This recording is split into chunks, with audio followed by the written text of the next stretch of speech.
Et en fait, on s'est rendu compte que le bien-être, il y en avait besoin dans le sens très large, comme le cabaret sauvage, le Mazette.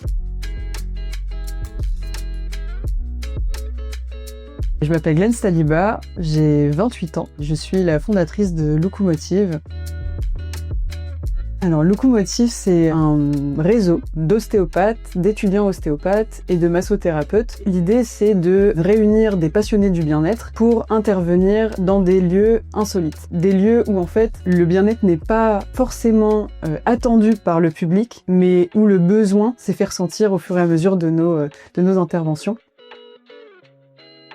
Vers ma deuxième année, j'ai proposé à 2 collègues de ma promo, on commence notre expérience de thérapeute et on s'est dit mais le massage c'est ce qui rejoint l'ostéopathie, mais ça reste quand même dans le domaine du bien-être, c'est pas de la thérapie avec des positions ergonomiques, c'est pour ça qu'on a choisi la chaise. Et là en fait c'était l'idée de complémenter le travail avec notre passion. C'est de là que toute cette aventure entrepreneuriale est partie.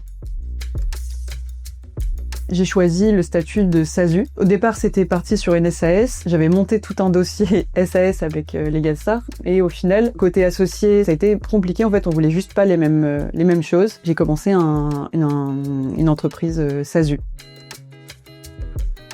C'était plus pour de la facilité. Ça répondait à tous mes critères de compréhension par rapport à ce que c'était que la SASU. Ça a été assez rapide au niveau du chiffre d'affaires. Sur l'année 2024, j'ai fait à peu près 70 000 € de chiffre d'affaires, donc en à peu près 6 mois, je crois. Enfin, si je pourrais donner un conseil, c'est vraiment de prendre son temps sur l'objectif et de faire un prévisionnel sur au moins 1 an, 2 ans sur qu'est-ce que j'ai envie de faire de mon entreprise, qu'est-ce que j'ai envie de faire de mon projet, où j'ai envie de le mener et quel est le sens. Et se reposer la question, en fait, chaque année, quoi. Chaque année.